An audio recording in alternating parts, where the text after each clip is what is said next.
Hello, dear friends. This is Phone Support Channel. Before you start watching this video, please subscribe to the channel and give it a like. And also write your feedback in the comments if this video helps you, or if you have any questions. Thank you. In this video, I want to show and tell you how to add a contact widget to your desktop on your iPhone.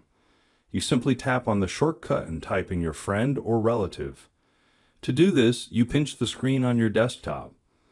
After that, you tap on the plus sign, and among all the apps in the list you look for Contacts. Find Contacts, and here you can select any contact from your phone book. You can add one widget or several widgets, and you add it to your desktop. Now it appears on your desktop. You can edit it. Then you save it and you can make a call. As you can see, it's a very simple and quick way.